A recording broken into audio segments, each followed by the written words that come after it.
Musim kemarau berpotensi menimbulkan dampak gagal tanam di sejumlah sentra pertanian padi di Kabupaten Tabanan. Itu terjadi menyusul petani di sejumlah sentra produksi memaksakan menanam padi di tengah minimnya pemenuhan pengairan di lokasi tersebut.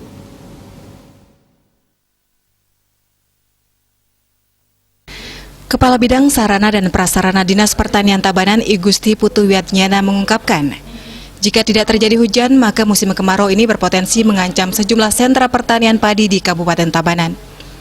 Potensi tersebut salah satunya terjadi di Subak Dalem dan Subak Enggung Kecamatan Kerambitan dan di sejumlah subak di daerah Gubuk dan Sudimare untuk di wilayah Kabupaten Tabanan.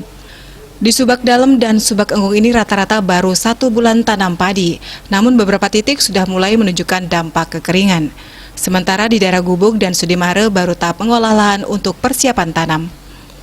Bercermin dari itu, jika Pekaseh dan sejumlah perjuru di masing-masing daerah tidak segera mengatur pemanfaatan air untuk pengairan, maka ada potensi daerah tersebut mengalami gagal tanam akibat kemarau. Sebenarnya Dinas Pertanian sudah menghimbau untuk sementara mengalihkan jenis budidaya ke palawija di sejumlah sentra pertanian yang berpotensi terkena dampak kemarau. Namun sejumlah petani memaksakan menanam padi karena perkiraan mereka air akan mencukupi. Sayangnya prediksi mereka meleset seiring turunnya ketersediaan air akibat musim kemarau. Musim kemarau ini berpotensi terjadi hingga Oktober mendatang. Menyikapi musim kemarau ini dibutuhkan kemampuan subak dalam mengatur tata kelola pemanfaatan pengairan.